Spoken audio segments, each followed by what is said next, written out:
What's up guys? Another day, another adventure with me as your mama na grabe ka busy pero laagan. So as usual, ang amuhang hilig kay manaka og bukid. O nagtuo siguro mog mga single nga panaka diri appealing mga double besh, o di ba?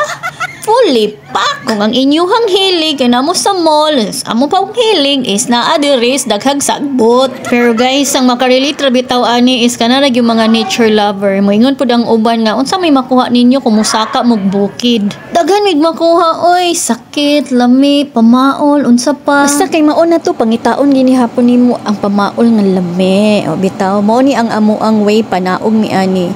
Musaka pa mi kana diha nga bukid sa atbang mauna amuang sa kaon. So hinay-hinay lang gud kay dili man pud ni lumba bitaw oy. Sa among pagtsaka enjoy kaayo kay aside sa ga picture ga video pud mi. O tanawa kong sister ga kong kauban nga o di ba cool. Bitaw oy mo ni ang view kaganina kana siya nga bukid mo ng Mount Kitanglan. So kay mga feeling pro man mi o di ba naabot na din mi sa ubos na adi ay sa paang sa ubos ani guys. Nice kaayo adiri ah. Ilang tulay kawayan gibuhat ra sa mga local diri pero lig-on. So lately di ba nagpost ko og sapa sumao na siya di ba. Naligo mi din na pero pag uli na. So guys, meet our muse is the sweeper di ay feeling sweeper. So kani nga time, grabe nagkikikangak. Oh Lord, dai. Okay ra mo?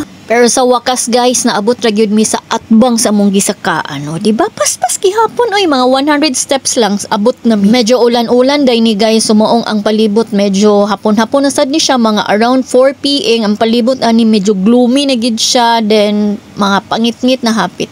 So nagpahulay sa sigugong o kami pa actually tulo na abot. Char! Ba? Feeling paspas lang guys. So amo lang sang gi-feel ang kabugnaw sama sa imuhang gugma nga bugnaw pa hapit na raba Valentine's Day. So mao din ni ang dalan diha nga side padulong pa ni Mahawa, di ba? Dito migikan sa atbang gahi kaayo ni na.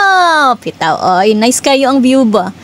So kung muanhi day mo diri guys, need mo og local tour guide. So kami nag-hire mi og local tour guide og porter. Say dili na mo kaya sa among powers ang bag ni. Of course, bag sa among pinakagwapa na senyora na si Diana. Oh, naabot na din ni sila guys. So pahulay sa chat-chat ginagmay kay nay signal diri ang area.